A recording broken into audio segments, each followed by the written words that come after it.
Bienvenidos a 50 más IVA. Hoy exploraremos la vida pública de Manuel Rodríguez, uno de los héroes más emblemáticos de la independencia de Chile.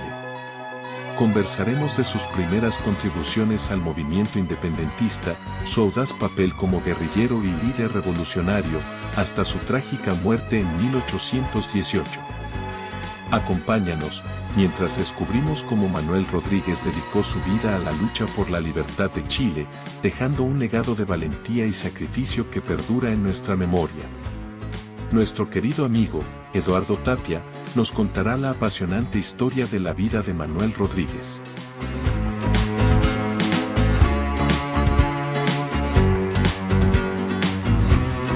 Manuel Rodríguez, ¿te acuerdas que habíamos en el capítulo anterior, cuando hablamos de la infancia y la juventud de Manuel Rodríguez, qué es lo que lo llevó y qué es lo que le ocurrió en su vida, de tal forma de que cuando vino el proceso de la independencia, él actuó e hizo lo que todos conocemos. Manuel Rodríguez, cuando viene la primera junta de gobierno, Manuel Rodríguez todavía él no participa en ese evento, en la primera junta. Él todavía estaba tratando de doctorarse en leyes. Sí, claro. Y él no participa, no obstante, él ya estaba metido, ¿cierto?, en todas estas peñas donde todo el mundo estaba hablando acerca de la idea de la Ilustración, que eran muy mal vistas, ¿cierto?, por el gobernador García. Él ya estaba en la semilla en su mente, ¿cierto?, de la emancipación y de cortar con la corona española. Pero él comienza su vida pública tal como la conocemos cuando en 1811, poco antes de un año después de septiembre de 1810, en 1811 regresa de España, de Europa, de España, José Miguel Carrera. ¿Ya? José Miguel Carrera, acuérdate que eran amigos de Rodríguez, eran vecinos ahí en la calle Moneda. Cuando yo la otra vez te contaba que cuando fue la Junta de Gobierno en 1810 de septiembre, no pasó nada. ¿Ya? Se hizo la primera Junta de Gobierno para autogobernarnos con lealtad al rey Fernando VII mientras estaba preso, pero no cambió nada. Entonces, en la Junta de Gobierno habían bandos, ¿cierto? Un bando de los patriotas, otro de los realistas, pero no pasó nada. Y tímidamente empezó a hablarse del tema de la emancipación, y en 1811 también se hizo un pequeño congreso. La Junta de Gobierno llamó a elecciones entre comillas en esa época, y se formó un pequeño congreso. Y en ese congreso, por ejemplo, Bernardo Higgins era diputado por Chillán. Martínez de Rosa era... ¿Sí? Oye, Eduardo, así las cosas, porque es ampliamente conocido lo que tú mencionas de que la primera junta, en el fondo, estaba cuidando los intereses de los criollos parciales a la corona, digamos, no a la independencia, ni mucho menos. ¿Por qué es considerada como... ¿Por qué es celebrada esa fecha? Muy buena tu pregunta, porque me permite contestarte otra cosa, nada que ver. No, eso hacen los políticos. Eso hacen los políticos. Buena tu pregunta y te contesto otra cosa. No, lo que pasa es que, mira, la independencia de Chile, que después podemos hacer otro capítulo ya que viene en septiembre, otro capítulo de independencia. La independencia de Chile no es un hito, no es un punto en el tiempo, sino que es un proceso muy largo, pero muy largo, que según los historiadores en promedio comienza con un hito, que es el 18 de septiembre de 1810, pero termina por allá por 1826. ¿Ya? Mira, más o menos piensa, de 1810 a 1814 viene la Patria Vieja, de 1814 a 1818 la Reconquista, desde 1818 en adelante la Patria Nueva. O'Higgins, que era director supremo, abdica y se va al exilio a Perú en 1823, ¿ya? Pero cuando los españoles son derrotados en Maipú, ¿cierto?, que se supone que en la batalla de Maipú, ¿cierto?, se sella la independencia de Chile, había un ejército español realista, hablamos de ejército realista, ¿vale? Un ejército realista, ¿ya?, que fue derrotado por el ejército libertador chileno en Maipú. Pero ¿qué pasó con ese ejército? No es que se fumó, no es que se subieron a los barcos y se fueron, sino que lo que pasó, que ese ejército en desbande se replegó hacia el sur. ¿Y finalmente, para dónde se fue? Para la zona de la Araucanía. A mi A la Chiloé. zona también, sí, claro, porque Chiloé todavía era un enclave español. Valdivia también era un enclave español, si la guerra se dio aquí en la zona central. Entonces, este ejército vencido, desbandado, se va hacia el sur y se refugia en la Araucanía, de Concepción al sur, a la espera que del Virreinato del Perú le manden refuerzos. El Virreinato del Perú le manda a decir a Benavides, que era el comandante de este ejército, oye, resiste, que nosotros te vamos a mandar a esa expedición para volver a pegarle a los que están en Santiago. Refuerzo. Ese periodo llegó hasta 1826. Todo ese periodo se llamó la Guerra a Muerte. ¿Por qué? Porque si bien ya en Santiago se instaló O'Higgins como director supremo, se mandó la Escuadra Libertadora para el Perú, se empezaron a dictar leyes, a pavimentar las calles, ¿cierto? Pero la guerra siguió en el sur. Pero mira, perdona, solamente para terminar, tú no puedes decir que fuimos independientes hasta el momento en que expulsamos al último realista o español del territorio chileno. Eso fue con el Tratado de Tantauco en 1826 en Chiloé. Sí, pero así ahí se cierra la independencia. Claro, es un decir porque muchos se quedaron a vivir para siempre en los valles. No, claro, pero valles como enemigo. Pero mira, es que ya sabemos, como tú bien nos contabas en el programa anterior, que fue rechazado abiertamente de poder dedicarse a la carrera de leyes que él tenía, al tener un cupo también para enseñar en la universidad, por las ideas que tenía Rodríguez y por las juntas que tenía. Porque él claro, ya había entrado no solamente en su mente, sino que él estaba ya mezclado y trabajando probablemente con toda esta élite revolucionaria, por decirlo de alguna manera, ¿ya? Intelectual. ¿Hizo esta primera junta de gobierno un aporte real al esfuerzo independentista o habrá algún hito un poquito más posterior que uno puede decir realmente aquí empezó, este es un acto oficial en pro de la independencia? Porque claramente yo tengo la sensación de que la primera junta de gobierno no lo fue.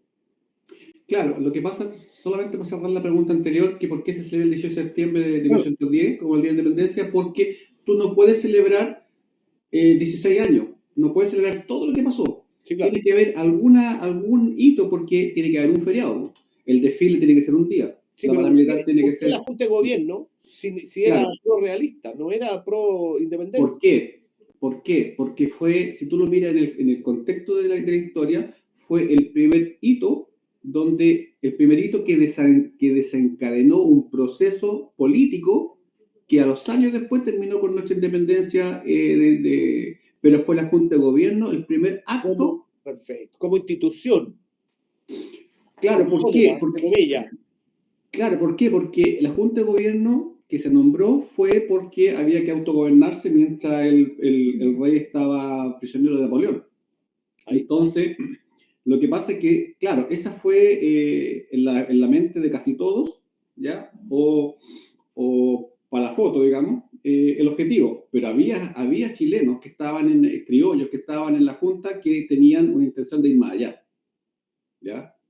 Entonces, y poquito se instaló la Junta y a poquito andar de la Junta de Gobierno empezó a crecer la idea de la independencia.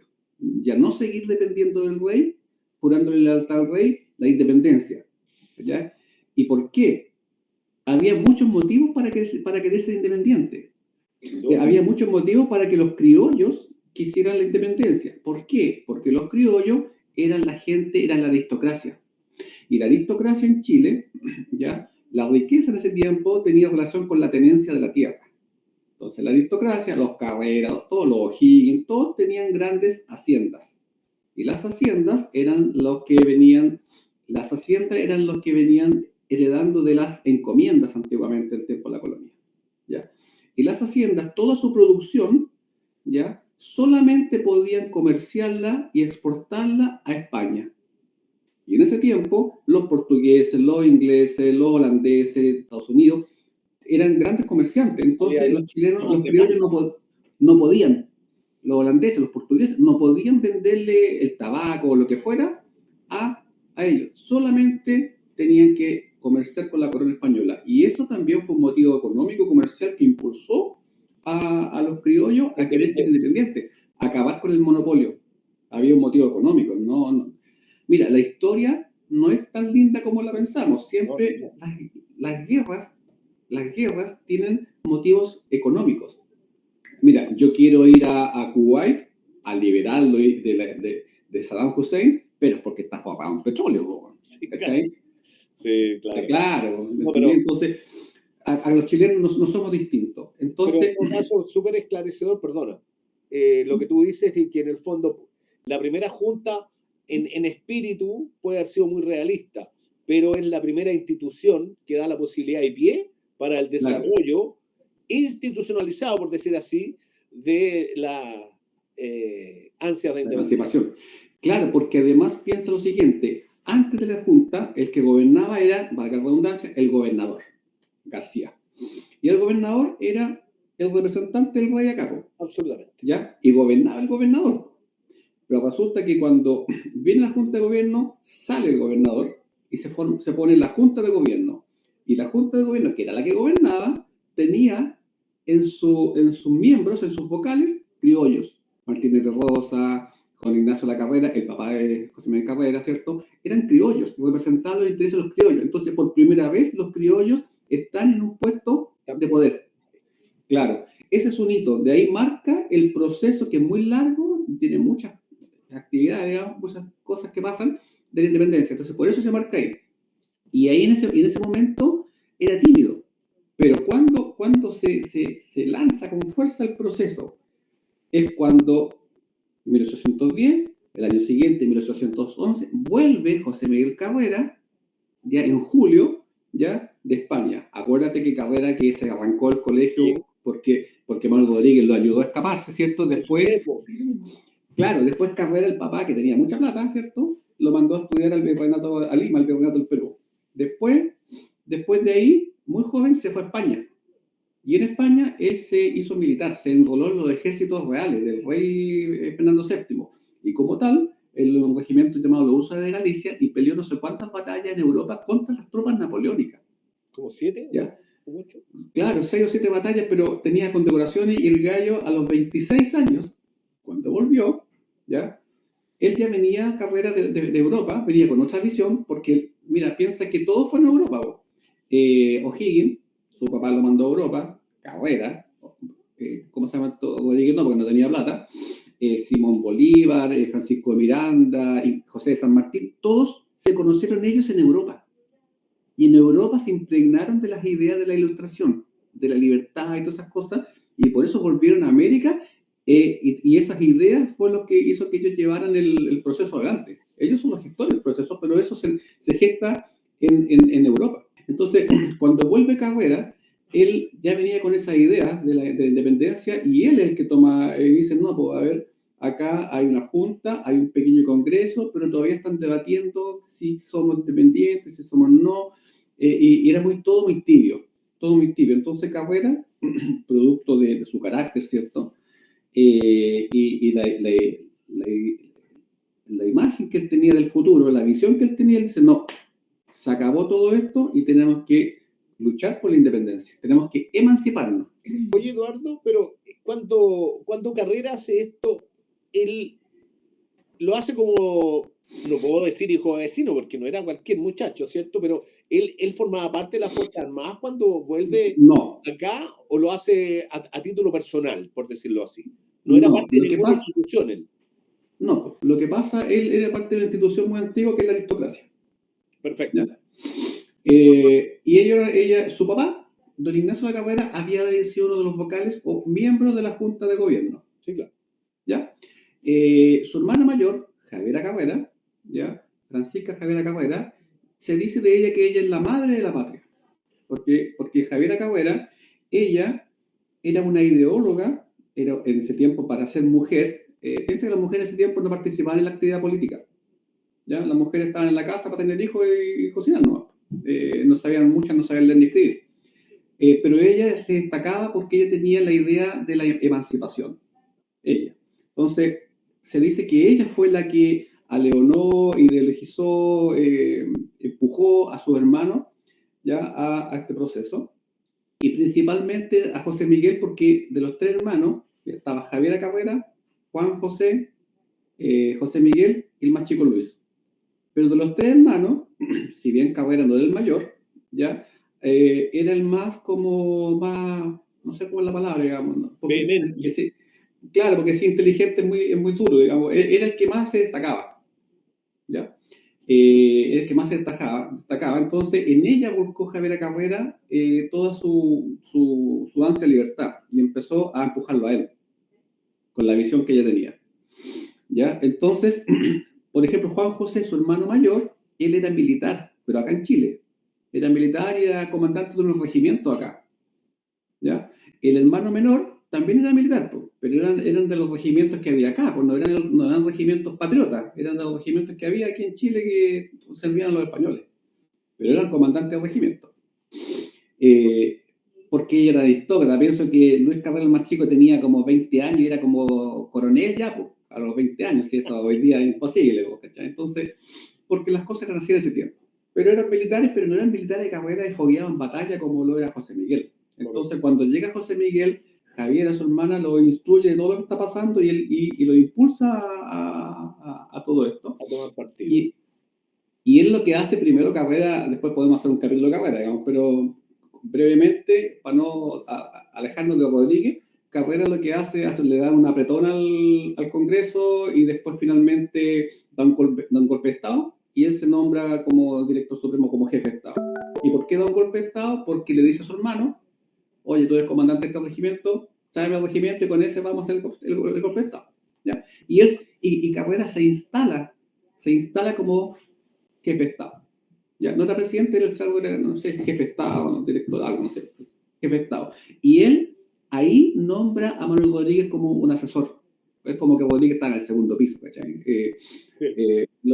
Tuvo varios cargos Rodríguez, Manuel Rodríguez, porque él vio ahí la oportunidad. Primero, estaba bajo el alero de su gran amigo, y segundo, él ve la oportunidad, ¿cierto? Que ya viene la independencia, ¿cierto? Y ya nos estamos gobernando y chao, el rey. Entonces, en ese momento, cuando pasa eso en 1818, el rey todavía estaba preso, ¿ya? Entonces los chilenos y todas las colonias estábamos recontentos aquí en América, cosiendo y cantando ahí con nuestra independencia. Entonces Carrera lo que hace hartas cosas, forma el Instituto Nacional, un escudo, una bandera, símbolo, y empieza a construir la institucionalidad. Correcto. Pero Manuel Rodríguez, que era secretario general de las Fuerzas Armadas, y tenía varios cargos, no me acuerdo exactamente. A poco andar, Manuel Rodríguez empieza a distanciarse de Carrera. ¿Por qué? Porque Carrera tenía un proyecto político. Mira, todos los padres de la patria, a ver, un poquito más atrás. El proceso de la independencia fue un proceso político. Carrera, O'Higgins, Rodríguez, Martínez de Rosa, todos los que he nombrado eran políticos. De tomo y lomo. Lo que pasa es que a diferencia de ahora se agarraban a balazos, ¿ya? Pero eran políticos de tomo y lomo. El proceso de la independencia fue principalmente una guerra entre facciones de criollos, ¿ya? Y eventualmente contra los realistas. Pero había un bando que eran los carrerinos, otros los o'higginistas, y se agarraban ahí en guerras civiles. Y de vez en cuando se tenían que poner de acuerdo para pelear contra los ejércitos de España realistas. Pero la guerra entre ellos. Mira. De hecho, hubo una batalla, la batalla de Gandarillo, donde Luis Carrera derrotó a un batallón de O'Higgins. O sea, la pelea fue entre chilenos, entre criollos, ¿ya? No nos engañemos que eran los chilenos, porque Chile no existía, contra los españoles. No, eran criollos contra criollos. Algunos criollos que querían ser realistas, que el rey permaneciera siempre, y otros querían independencia. Pero eso fue el proceso. Entonces, los criollos, todos querían, mira, O'Higgins quería la independencia de Chile, pero para gobernar él con la logia lautarina, ¿ya? Que era una logia masónica que venía de Europa, donde estaba San Martín, estaban todos metidos ahí. Carrera, que no estaba en la logia, Carrera quería la independencia, pero para gobernar él. A la pinta de él. Porque él se autopercibía como el más capaz, y que sin duda lo era, ¿ya? Pero era casi una monarquía. Sí. Manuel Rodríguez también quería la emancipación, pero él tenía, y esto está escrito en cartas, no es que uno lo idealice, él quería de alguna manera que el poder estuviera repartido. podríamos decir que él era el más democrático de todos los que luchaban por el poder, que tenía el concepto, quiero decir, de más democrático de país independiente. Mira, es súper difícil decirlo, yo no me atrevería a decirlo porque cuando uno dice eso, uno entiende la democracia como lo que estamos hablando hoy día, en la tele, en todos lados, y la democracia para allá, la democracia para acá y todo. ¿Ya? Yo no creo que Manuel Rodríguez tuviera ese concepto, porque ese concepto apenas estaba ni siquiera Estados Unidos cuando se independizó era una democracia, porque no era una democracia representativa, no era un ciudadano un voto, no era nada de eso. ¿Ya? No nos confundamos, la democracia como nosotros la entendemos hoy día no es la misma democracia que hace 200 años. ¿Ya? Por lo tanto, yo creo que Rodríguez estaba muy lejos. Y hay otras cartas donde Rodríguez dice, ¿ya? No sé si se le escribe a San Martín o a alguien, dice que el pueblo chileno, el roto, el pueblo, ¿ya? Es flojo, no sabe leer, está mentalmente supeditado al patrón, al amo. Entonces Creo que a San Martín le escribió esa carta. no tiene ninguna posibilidad el pueblo de tener las virtudes para autogobernarse. ¿Ya? Entonces, pero no obstante eso, Rodríguez igual, él tenía un choque con las élites, porque él no era parte de una élite. ¿Ya? Entonces, como que le hacía ruido eso y él de alguna manera quería que el poder estuviera más repartido, que no fueran castas. ¿Ya? Esa es la diferencia. Pero democracia como la que percibimos hoy día, ninguno. Sí, estamos claros, es que no se me ocurrió otro término más claro. apropiado, sin duda que es un concepto mucho más moderno la democracia, pero yo recordaba particularmente esas cartas, me parece que las escribe a San Martín en algún minuto, hacia el final de su participación en la vida pública que tú nos vas a contar, pero yo te preguntaba porque yo tiendo a pensar que el concepto de él era un poco más apegado a la República, por decirlo de alguna manera. Claro, efectivamente, era como un poco más republicano en el sentido de más separaciones de poderes, donde no estuviera el poder concentrado en una sola mano, como lo fue O'Higgins. O'Higgins fue un dictador. Él se llamaba director supremo, pero fue un dictador. ¿Ya? Carrera, cuando ejerció el poder, también fue un dictador. ¿Por qué? No pensemos tampoco el dictador como el que todo el mundo está pensando, sino que un dictador porque dicta leyes. ¿A Charles Chaplin te refieres tú? Gobierna con decretos. No tiene un poder legislativo que le va diciendo las cosas y no negocia con nadie. Él dicta. Y además, si tú lo piensas, estuvo bien para la época. Era la época. Si no había nada, piensa que cuando fue la Junta de Gobierno no había nada. No había una Corte Suprema, ¿ya? No había una Contraloría General de la República, ¿cierto? No había un Congreso, no había partidos políticos, no había nada. Entonces, ¿cómo de la nada tú puedes tener todo eso? No, eso se va construyendo con el tiempo. Va pasando los distintos gobiernos, se va construyendo. Portales en 1830 hizo muchísimo por eso, por darle institucionalidad de la República tal como la conocemos hoy día, pero fue Portales en 1830. No fue en esa época, pero en esa época no había nada. Es como cuando los cabros chicos en el colegio se tratan de gobernar haciendo un consejo curso, un presidente de curso, pero no saben hacerlo. No saben hacerlo. Las instituciones son espurias, no tienen licencia, porque no hay tradición tampoco. Entonces, en esa época, como te decía, Manuel Rodríguez empezó a distanciar de Carrera, porque Carrera tenía un proyecto político que no era el mismo proyecto político que tenía en su cabeza Manuel Rodríguez. Entonces empieza a distanciar y deja de trabajar con Carrera. Y a poco andar, como Manuel Rodríguez era medio levantisco y siempre fue así desde chico, a poco andar Manuel Rodríguez le quiso hacer como un motín a Carrera, que era el jefe de Estado. Entonces, ¿qué es lo que pasó? Lo tomaron preso. Piensa que Carrera mandó a tomar preso a su gran amigo Manuel Rodríguez. Es que Manuel Rodríguez siempre tuvo problemas con la autoridad, ¿eh? Siempre tuvo problemas con la autoridad. Con Carrera, con Rodríguez, con San Martín, siempre tuvo problemas que finalmente eso le costó la vida. Entonces, cayó preso Rodríguez y algunos hermanos de él, un hermano de él y otras personas, porque estaban haciendo un complot contra Carrera. ¿Ya? Pero en ese momento pasó lo que tenía que pasar. Napoleón perdió la guerra y quedó libre el rey Fernando VII de España. ¿Ya? Y resulta que acá estaban todos felices, po. Y de repente llega la noticia, ¿cierto? Que se liberó el rey. Entonces, ¿qué es lo que hizo? Lo primero que hizo el rey cuando quedó libre, bueno, preocuparse de qué estaba pasando en las colonias, entre muchas cosas que me imagino que tenía que hacer, ¿cierto? Preocuparse de lo que estaba pasando en las colonias. Entonces, lo que ocurrió es que el virreinato del Perú, que todavía seguía siendo leal siempre fue leal al rey, el virreinato del Perú mandó un emisario a Chile diciéndole, en palabras coloquiales, acá a Carrera, oye, ¿sabes qué? Ya el rey está libre, ya no hay más junta de gobierno, así que ahora todo vuelve a ser como antes. Bueno, la respuesta acá fue negativa, evidentemente. Entonces, lo que ocurrió es que del Virreinato del Perú mandaron una expedición restauradora. ¿Ya? Claro, para restaurar la presencia y el poder del rey.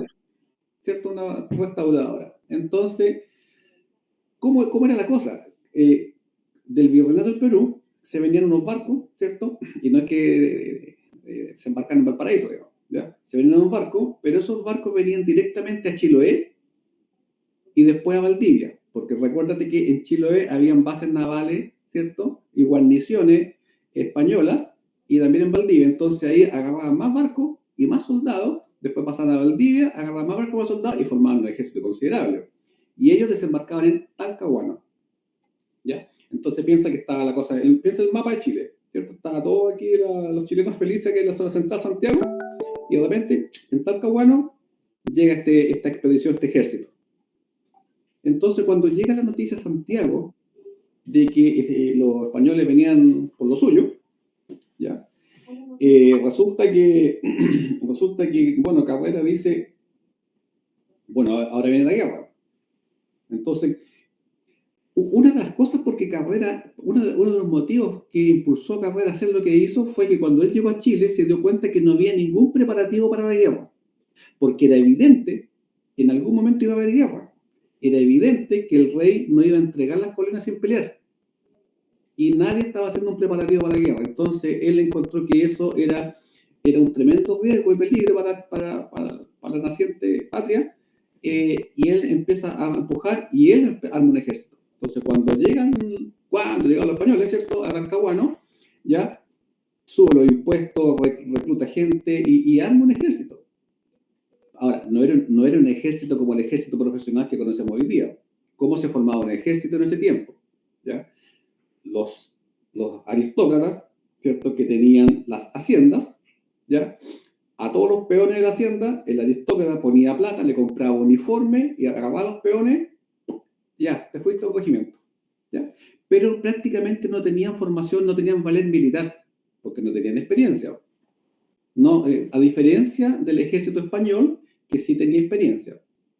¿Ya? Entonces, prácticamente el ejército chileno era una milicia, que no tenía doctrina. Entonces, a los primeros balazos muchos se desbandaban. Si todas las batallas no son heroicas como nosotros pensamos que eran. Entonces, y Carrera dice, bueno, aquí necesitamos nuestros mejores hombres, y él libera a Manuel Rodríguez en ese momento. Entonces Manuel Rodríguez queda libre. Y parte la guerra. Parte la guerra y los españoles empiezan atacando, ¿cierto?, desde Concepción hacia Santiago. Entonces el ejército chileno, el ejército patriota, voy a decir patriota, pero cuando digo chileno quiero decir patriota, el ejército patriota va y se enfrentan en Chillán, en hartas batallas. ¿Ya? Por ahí en Chillán Carrera cae prisionero. ¿Ya? Cae prisionero de los españoles. Y se dan hartas batallas, pero va a ser la corta esa parte porque Rodríguez no tiene mucho que hacer ahí, si bien andaba en el sur. Empiezan empiezan las batallas, ¿cierto? Y el ejército chileno patriota le empieza a ir mal, porque tenía poco que hacer frente al ejército español, y empieza a retroceder, a devolverse empujado hacia Santiago. ¿Ya? Y bueno, ahí por ahí en Talca se libera, ¿cómo se llama?, Carrera, y se da cuenta que la cosa está mala, porque cuando lo toman prisionero lo habían sacado el gobierno. Entonces él vuelve a dar un golpe de Estado, ¿ya? Y se vuelve a poner como jefe de Estado. y viene la guerra hacia Santiago, y ocurre que se da lo que todo el mundo conoce como el desastre de Rancagua, ¿ya?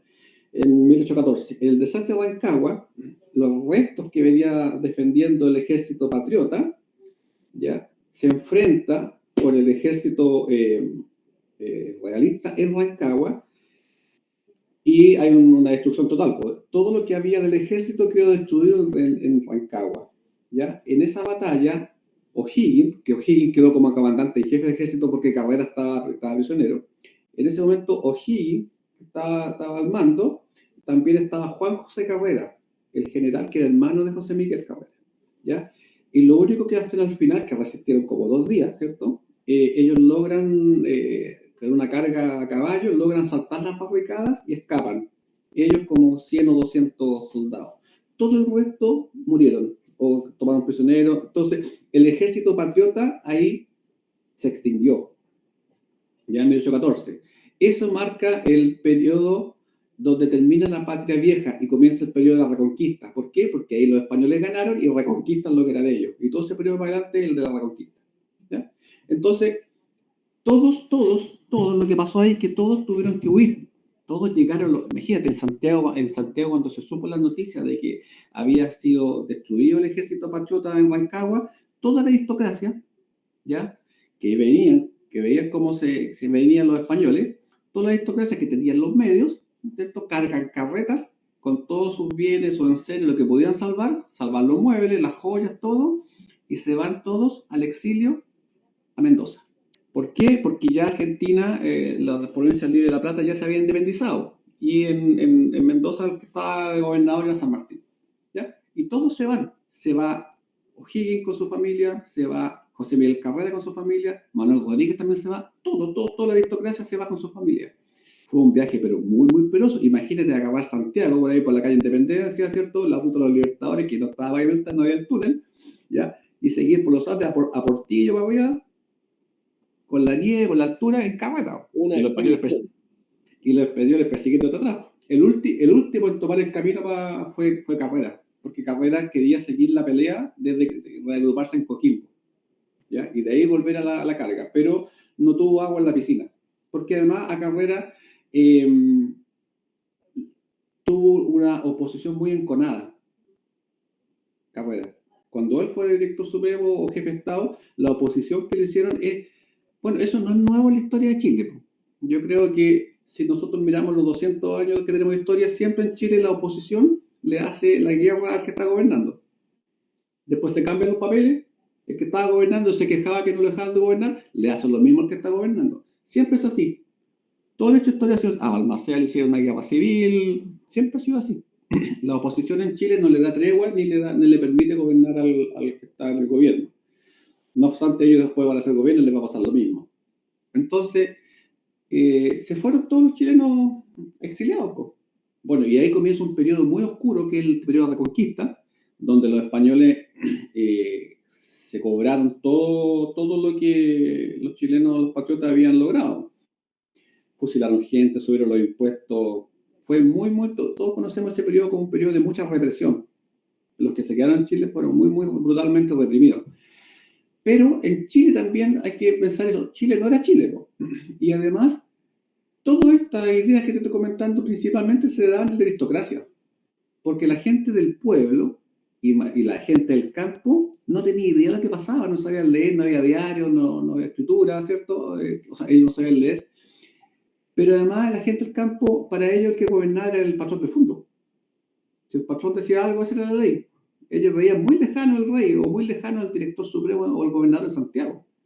Entonces, todo esto se daba en las élites, ¿ya? La ciudadanía, pocaso pesaba en ese tiempo. Todo el pueblo mapuche, los pueblos ancestrales, de todo eso, estaban a favor de los españoles, ¿ya?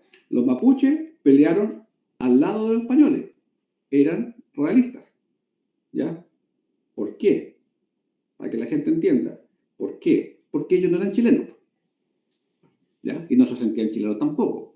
Y además, ellos habían firmado tratados con los españoles, ¿ya? Cuando terminó el periodo de la conquista y comenzó el Tratado de la Colonia, se estableció una frontera ya entre los españoles, el territorio dominado por los españoles y el territorio dominado por los mapuches, y se estableció una frontera, por eso la Araucanía se llama la región de la frontera, y habían aduanas, y habían salvoconductos para pasar, había una relación, ¿cierto?, entre ambos, entre los pueblos mapuches y los españoles, habían salvoconductos como pasaportes para pasar de un lado a otro, y se comerciaba, había una frontera.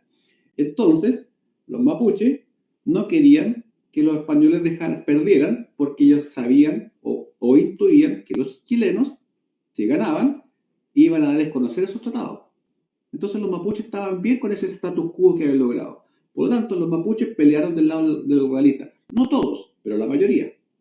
De hecho, en la guerra muerta, al final, en 1820 hasta el 26, los mapuches estaban del lado de Benavides, que eran los últimos españoles que llegaban, y peleaban contra José Joaquín Prieto, Freire, los chilenos que andaban ahí en la guerra. ¿Ya? Entonces, no éramos todos chilenos. Los mapuches eran otro estado que tenía sus propias reglas y no querían la independencia de Chile. Quería seguir en este status quo con los españoles. Entonces, bueno, vino la huida a Mendoza, pero ¿qué pasó ahí? Cuando llegaron a Mendoza, llegó Higgins, ¿cierto? Llegó Carrera, llegaron todos, y San Martín, que era el gobernador, él acogió a O'Higgins y desechó a Carrera. No obstante, Carrera era el jefe de Estado.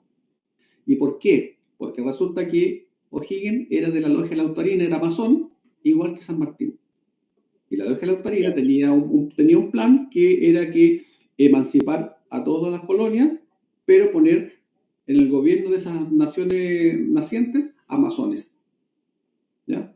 Y había toda una trama ahí oscura y secreta que funcionaba. Entonces, Carrera lo sacaba al lado y Carrera dice, oye, San Martín, pero resulta que yo soy el presidente de Chile. Bueno, así será, le dijo, pero mira, anda a conversar con el presidente de Argentina que está en Buenos Aires. Porque lo que querían los chilenos era formar un ejército y volver. Que finalmente eso fue lo que ocurrió con el ejército libertador. Pero querían formar un ejército, entonces a Carrera lo sacaron de ahí. Tuvieron que llevarse los contados, sí, porque sus tropas le eran leales a Carrera. Entonces tuvieron que mandar las tropas para otros pueblos y separarlos. Fue todo un proceso. Y finalmente Carrera se va a Buenos Aires, de ahí, bueno, eso es otra historia, y él nunca vuelve a Chile, finalmente. Pero se queda ahí en Mendoza O'Higgins y Rodríguez. Y ahí viene un proceso que es la construcción y el desarrollo de un ejército, que es el Ejército Libertador de los Andes. ¿Ya? Pero todo eso es obra, ¿ya? Para que lo sepan todos, de San Martín. ¿Ya? Porque San Martín, él tenía claro que había que liberar Chile y después Perú. Por eso que una vez que Chile se independizó, mandó la escuadra libertadora para el Perú, financiada por Chile. ¿Eh? Chile, para construir esos barcos, le pidió un préstamo a Inglaterra. Esa fue la primera deuda externa de Chile. O'Higgins fue y le pidió plata a Inglaterra. Después fue un lío pagarlo, ¿ya? Pero le pidió a Inglaterra, porque él había estado en Inglaterra, tenía contacto, le pidió plata a Inglaterra, y con eso financiamos la escuadra libertadora al Perú. La logia Lautarina no puso ni uno. ¿Cachai? Y en esos barcos se fue San Martín, po. Si San Martín anduvo peleando en todos lados. Entonces, entonces, en Mendoza ocurrió que San Martín empezó a organizar el ejército. O'Higgins era su ayudante. ¿Ya? Cuando pasa el ejército libertador de los Andes y se enfrenta a los españoles en Chacabuco, O'Higgins, o sea, el ejército venía al mando de San Martín. O'Higgins iba a cargo de un batallón. Era brigadier de un batallón. No era que venía O'Higgins con un ejército chileno, era un ejército argentino, donde venían algunos chilenos, venían muchos negros libertos, negros que eran esclavos, que se les prometió la libertad si al llegar acá ganaban las batallas. Imagínate cómo pelean esos negros. ¿Sí? Sí, oye, ese es el ejército libertador, po. Sí, claro. No es que venía un ejército chileno, no era chileno, era un ejército argentino, con San Martín a cargo, con algunos chilenos y muchos negros y muchos argentinos. Ese era el ejército. Entonces, cuando estaban en Mendoza, desarrollando ese ejército, ahí aparece la figura de Manuel Rodríguez. Yo te diría que ahí emerge la leyenda que todos conocemos. Sí. Porque estando en Mendoza, Manuel Rodríguez dice, ¿cómo lo hago para empujar este proceso? ¿Cómo lo hago? Entonces, Rodríguez, esto es más coloquial, sí, pues, ¿eh? Rodríguez va a hablar con San Martín y le dice, mira, yo necesito irme a Chile, ¿ya? Necesito irme a Chile y estando en Chile te puedo mandar información de inteligencia. Es decir, te puedo decir cuántos son los españoles, dónde están sus tropas, qué cañones tienen, ¿cierto? Pura información de inteligencia que a ti te va a servir para cuando el ejército pase. Para eso necesito que me des un par de pistolas, plata para sobornar a la gente, disfraces y los medios de un par de caballos. Y San Martín acepta. Y ahí comienza la vida pública que nosotros conocemos de Manuel Rodríguez, donde él pasa a Chile por unos pasos en la cordillera que hay muchos mitos, pero hay muchos pasos que él conocía con arrieros y pasaba para allá como hoy día pasan por Colchane, él pasaba de Argentina a Chile, ¿ya? Y el gallo era bueno para el caballo y además que ahí le empieza a servir todo lo que él cuando chico andaba en la calle. Hablaba la misma jerga del rodo, de la chimba, del pueblo, entonces tenía los usos y costumbres, entonces el gallo se manejaba bien, entonces transitaba entre la élite y el pueblo, era como una bisagra. Entonces ahí empieza a pasar y pasa para Chile, y empieza, lo primero que hace, desarrolla una red de espías, ¿ya? Una red de espías donde él empieza a recoger información. Entonces, no sé, pues la mujer que le lavaba la ropa al regimiento español, le espía con él y le cuenta lo que está pasando, ¿cierto? Y él va desarrollando toda una red y empieza a mandarle cartas a San Martín, a través de la cordillera, con seudónimos, ¿ya? Entonces, empieza a pasar que él se da cuenta que además no es suficiente esta información, porque él dice, mira, en algún momento, dos cosas hay que hacer. En algún momento va a venir el ejército libertador. No se sabe, todavía no era secreto por dónde iba a venir. Podía venir por el paso de los libertadores que nosotros conocemos hoy día, o podía venir por Talca, o por San Fernando, ¿ya? Por alguna parte podía venir. Los españoles, que también todos tenían espías, los españoles sabían que se estaba formando un ejército. Entonces era una información muy valiosa, saber por dónde iba a venir, ¿cierto? Y para los patriotas, mantenerlo en secreto. Entonces, Manuel Rodríguez empezó una cosa que dijo, tengo que distraer a las tropas realistas para cuando llegue el ejército. Ojalá que cuando llegue las tropas realistas me anden persiguiendo en otro lado. Entonces empieza a desarrollar su actividad guerrillera, ¿ya? Pero lo otro que es importante, que es muy importante, es que en ese periodo tan oscuro de Chile, donde eran tan perseguidos y había tan poca esperanza, Rodríguez lo que hace con su labia, con su verborrea y su gran capacidad de grandilocuencia, que la tenía desde el colegio, ¿cierto? Como abogado, él empieza en las peñas, en la chimba, en el campo, en todos lados, él empieza con un discurso de esperanza. Él le da lo más importante que tiene un pueblo oprimido, que es la esperanza.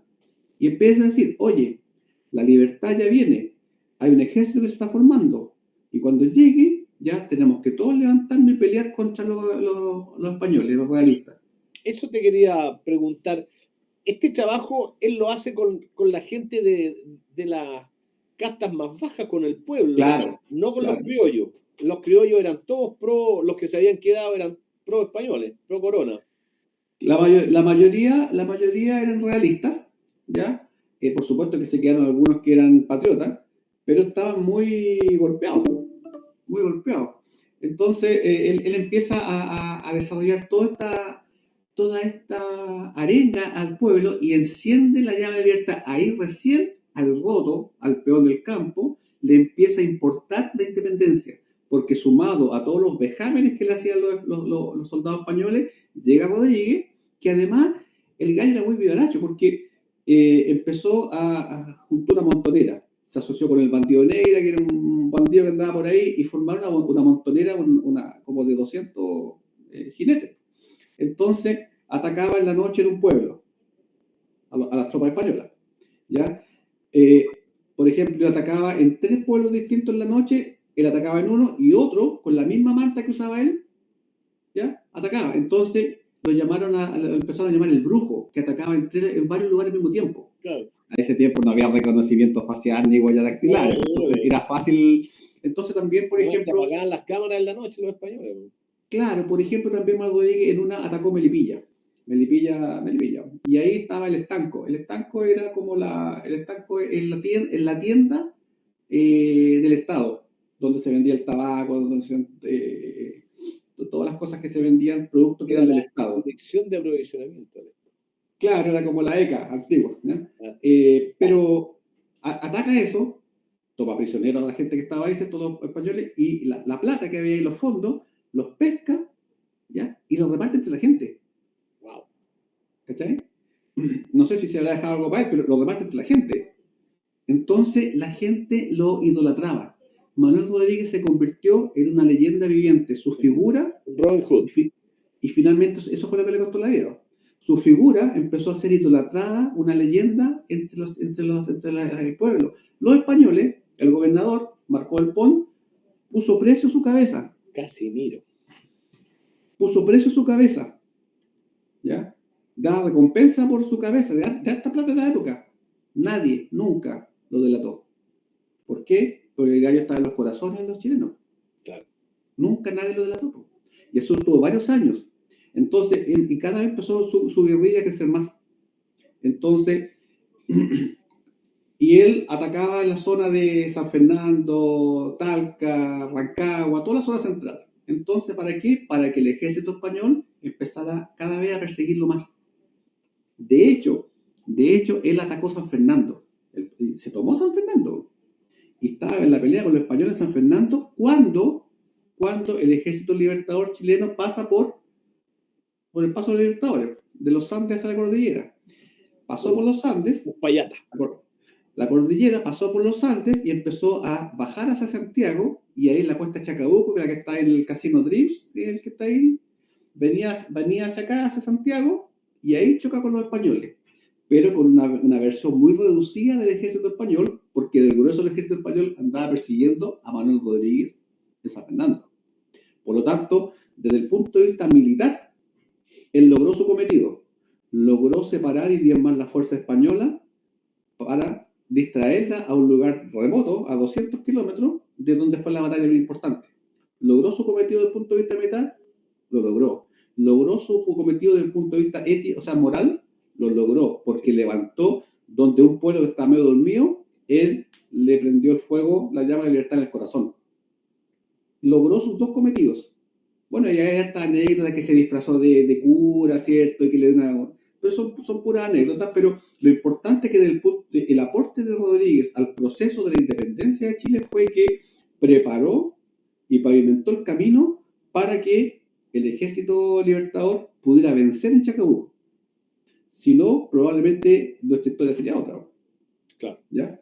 Entonces, los dos objetivos que él se puso, ¿cierto? Mandó información de inteligencia, lo hizo, formó una red de espías, lo logró y mandó información valiosa, ¿ya? Luego, cuando él se enteró que San Martín le mandó a decir que venía por acá, por Uspallata, del Paso de los Libertadores, él se fue a San Fernando y desvió el ejército español. Logró todos sus objetivos, entonces llegó nuevamente, como te digo, venció Chacabuco, ¿ya? El ejército chileno, y estaba en San Fernando, Manuel. Cuando venció el ejército chileno libertador en Chacabuco, después llegó a Santiago. ¿Ya?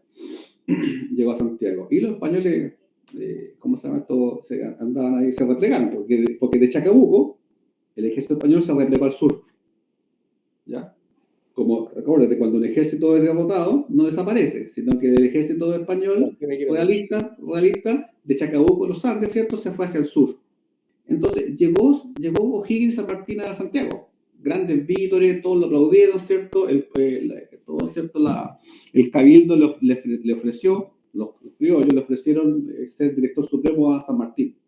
Y San Martín dijo, no, mira, yo no puedo ser director supremo, se lo agradezco porque yo no soy chileno, usted decida que lo gobierno es chileno, y él a dedo, tengo que hacer a su compadre de la logia lautarina, a dedo, que sea O'Higgins.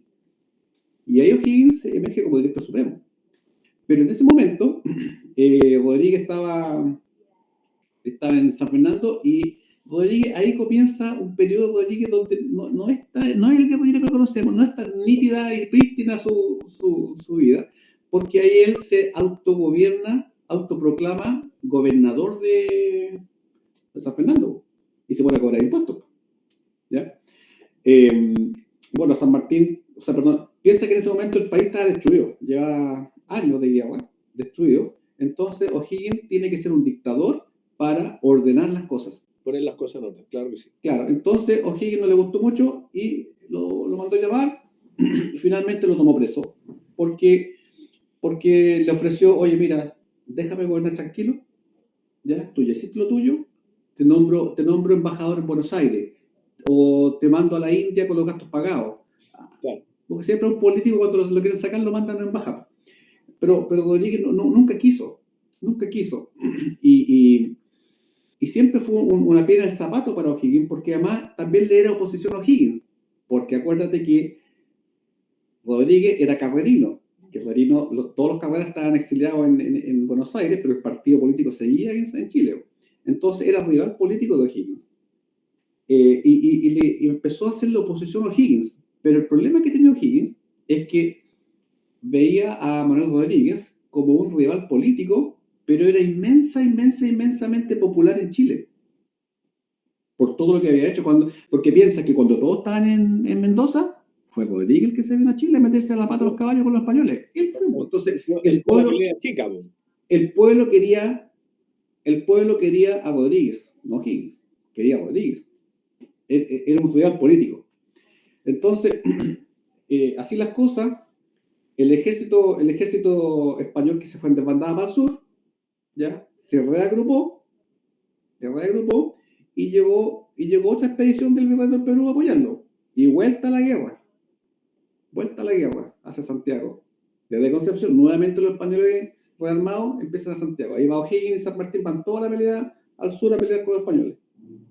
Y resulta que Rodríguez lo habían ya, por la fuerza le dijeron, mira, ¿sabes qué? Te va a ir destinado me parece que a Buenos Aires, ¿ya? En tal fecha. Y tenés que irte. O si no te vas por las buenas, te vas por las malas. Entonces, Manuel Rodríguez estaba en Santiago y estaba la pelea en el sur nuevamente, la guerra nuevamente, y viene lo que se llama el desastre de Cancha Rayada, ¿ya? La batalla o el desastre de Cancha Rayada, que Cancha Rayada es un lugar que está en una ciudad muy hermosa de la séptima región, la cuna del Rangers, ¿ya? Talca. Y ahí, en Cancha Rayada, los patriotas son derrotados por los españoles, ¿ya? Y ahí queda herido O'Higgins. Por eso es que después del abrazo Maipú, O'Higgins anda con un brazo en cabestrillo, porque O'Higgins queda herido. Y San Martín está desaparecido. Entonces, cuando llega la noticia a Santiago que el ejército patriota, ya con San Martín, con O'Higgins, los vencedores de Chacabuco, habían sido derrotados, ¿ya? En Santiago nuevamente cundió el pánico. Imagínate, nuevamente vamos a tener que agarrar las carretas y partir para Mendoza. De nuevo la cuestión, pues vieja, ya, haz la maleta. Nuevamente. Pero resulta que ahí nuevamente emerge Rodríguez. Rodríguez estaba detenido, pero en su casa, digamos, no es que estuviera en un calabozo. Arresto domiciliario. Claro, tenía una ¿cómo se llama? Medidas cautelares. Claro. Entonces, ¿qué es lo que pasó ahí? Imagínate si ya había una vez se había quedado la embarrada en Rancagua y se había tenido que ir toda a Mendoza, ahora el fantasma estaba presente y frente a la noticia cuando llegaron los mensajeros de que los mensajeros dijeron que estaba muerto Higgins y que estaba muerto San Martín, los líderes de la pelea. Entonces cundió el pánico. Y ahí emerge la figura nuevamente de Rodríguez. Entonces el cabildo le pide a Rodríguez, ¿ya?, que asuma el mando, porque no había nadie, todos están como ratones ahí corriendo cuando Paco se va a hundir. Entonces Rodríguez ahí lanza un discurso, que era bueno para el discurso, y ahí lanza esa famosa frase que dice, aún hay patria ciudadanos. ¿Qué es lo que hace Rodríguez? Mira, si era muy valiente Rodríguez, ¿qué es lo que hace? En vez de apretar cachete, nuevamente dice, acá tenemos que dar la pelea con lo que tengamos. Toda la carne a la parrilla. Y entonces el cabildo le pide que sea director supremo, porque la noticia era que estaba muerto Higgins y Carrera. ¿Ya? Entonces lo nombran director supremo. ¿Y qué es lo que hace él? Suelta a todos los presos a la cárcel. Le pasa rifle y arma a todos los presos de la cárcel. Le pasa rifle y arma a todo el que va pasando por la calle, ya ven para acá, y arma una defensa. Imagínate, cuando la patria está, pero en momentos de mucho apremio, él emerge como un líder y él hace lo que había que hacer, defender la patria hasta la última gota de sangre. Pero justo llega la noticia que, bueno, O'Higgins no estaba muerto. Entonces O'Higgins, cuando se enteró que su rival político estaba director supremo, con fiebre de Dios, llega a Santiago. Entonces, eso ocurrió el día siguiente. Y fíjate que Rodríguez le dice, ok, le entrega el poder, pues, porque él se dio cuenta que él no podía hacer. En actos republicanos le entrega el poder. Y de ahí viene ya vienen los españoles, se da la batalla de Maipú y vencen los chilenos. y se restaura el orden. Vuelve O'Higgins a ser director supremo y nuevamente en ese periodo Rodríguez empieza con problemas con O'Higgins. Y todo se agudiza cuando finalmente Rodríguez se entera, llega la noticia de que fusilaron a los hermanos Carrera, ¿cierto?, en Mendoza, y ahí los carrerinos hacen un intento, una levantada y un intento de golpe de Estado. Entonces Rodríguez, a caballo, se mete al Palacio de Gobierno a caballo, a pedirle la renuncia a O'Higgins, pero no lo siguió nadie. Y ahí, claro, y ahí le fue mal con eso y lo toman nuevamente prisionero y ahí ya se sella su suerte, la logia lautarina, según todos los historiadores, sella su suerte y lo mandan a ¿cómo se llama esto?, a Quillota, y en el camino pasa lo que todos sabemos. Claro, vilmente lo asesinaron ahí, estando prisionero, lo asesinaron y lo mataron, lo tiraron bajo unas ramas y lo tiraron. Y ahí muere la persona y comienza la leyenda. ¿Ya? Ahí muere la persona y comienza la leyenda de alguien que tuvo el coraje, que tuvo el coraje de exponerse cuando otros se fueron a Mendoza, ¿ya? Tuvo el coraje de enfrentarse y además el valor de levantar la moral de la ciudadanía chilena, del chileno, con esa ansia de libertad. Es muy importante el rol político y militar que Rodríguez, más allá de la leyenda, es muy importante los hitos, los botones que le apretó en el proceso de independencia. Es muy importante. Militarmente es muy importante lo que hizo. Y moralmente es muy importante lo que hizo. Y como todos los chilenos le pagamos ¿con qué? Con el pago de Chile. ¿Ya? Sus restos quedaron tirados ahí como un perro botado ahí debajo de una rama y le robaron el reloj y varias cosas más, digamos. Pero eso, para mí Rodríguez es una de las figuras más rutilantes de nuestra independencia. Es uno de los padres de la patria, sin duda, junto con O'Higgins, junto con Carrera, con Martínez Rosa. Y nada, pues yo creo que en la medida que los héroes, cuando uno los recuerda, nunca mueren. Sí, claro. Siguen viviendo y tomarlo como ejemplo y como estímulo de lo que uno puede hacer en momentos de mucha oscuridad y mucha premura. Sin duda, su vida lo preparó para esa intervención tan heroica y tan idealista, que como dices tú, hizo tan tremenda contribución al proceso de independencia. Era un hombre preclaro en el concepto de que debía hacerse y bueno, estuvo siempre entre estos dos fuegos, ¿cierto?, de los grandes